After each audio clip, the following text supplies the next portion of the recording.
حضرت عثمان غنی رضی اللہ تعالیٰ نے آپ کو اللہ نے بہت بڑے مال سے نوازا تھا۔ روایات میں آتا ہے کہ ایک دن حضرت عثمان غنی رضی اللہ تعالیٰ نے حضور کی بارگاہ میں آئے، دیکھا حضور کے چہرے پر غم کے آثار تھے۔ حضور کے گھر میں گئے، جا کر دروازہ کھٹکھٹایا،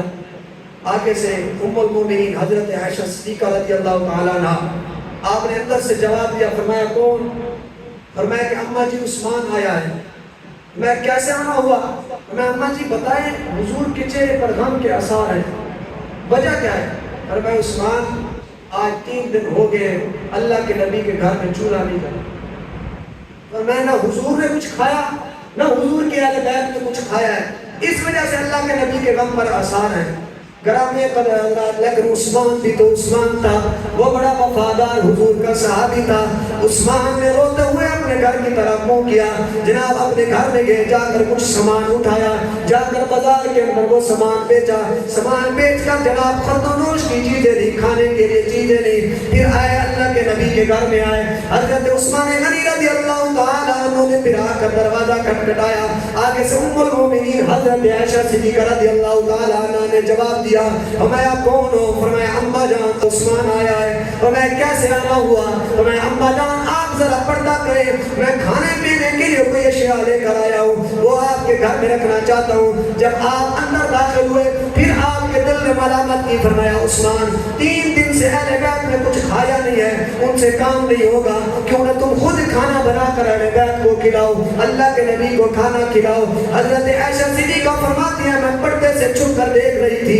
عثمان نے لکڑیوں کو توڑا اور چولہے کے اندر جناب آگ کو جلایا، ادھر سے آٹا گھڑتے ہیں، ادھر سے جناب ہنڈیاں بناتے ہیں، اور میں جب بھاگ ختم ہوتی ہے اور میں بھاگ بجھ جاتی ہے تو عثمان پھونک مار کر بھاگ کو جلاتا ہے، اور میں وہ بھاگ کا جناب وہ جو کچرا ہوتا ہے، وہ جو سوا ہوتی ہے، آپ کی داڑھی سواؤں سے پر ہو گئی، اور میں نے دیکھا عثمان ادھر سے پھونک مارتے ہیں، ادھر سے آگ کو جلاتے ہیں، ادھر سے آٹا گھڑتے ہیں، اور حتیٰ کہ عثمان نے کھانا بنایا، کھانا بنا کر اپنے ہاتھوں پر اٹھایا، مسجد نبی کی طرف تشریف لے گئے، اور میں وہاں جا کر اللہ کے نبی کی بارگاہ میں کھانا پیش کیا، اور میں یا رسول اللہ آپ کا غم مجھ سے برداشت نہیں ہوتا، یا رسول اللہ آپ کا دکھ مجھ سے برداشت نہیں ہوتا، لیکن جب خواجہ خواجگان خواجہ غلام فرید کوٹ میٹھن والی سرکار رحمت اللہ علیہ آپ نے بڑا بے دردی کے ساتھ اپنے قلم کو اٹھاتے ہوئے فرماتے ہیں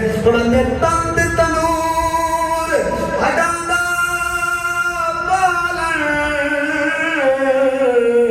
اساں آہینا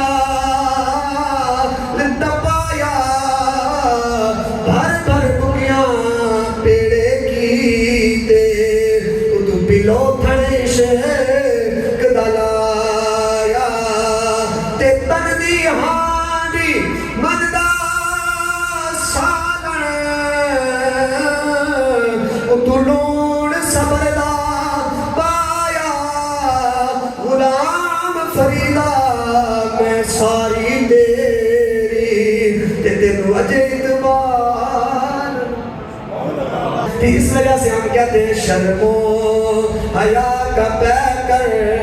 وہ خلیفہ پیغمبر رب سے عجب وہ لے کر یہ شان آ رہا ہے عثمان آ رہا ہے عثمان آ رہا ہے عثمان آ رہا ہے عثمان آ رہا ہے ہر لمحہ جو وفا دے وفاؤں کی انتہا دے تن من و دھن نبی کے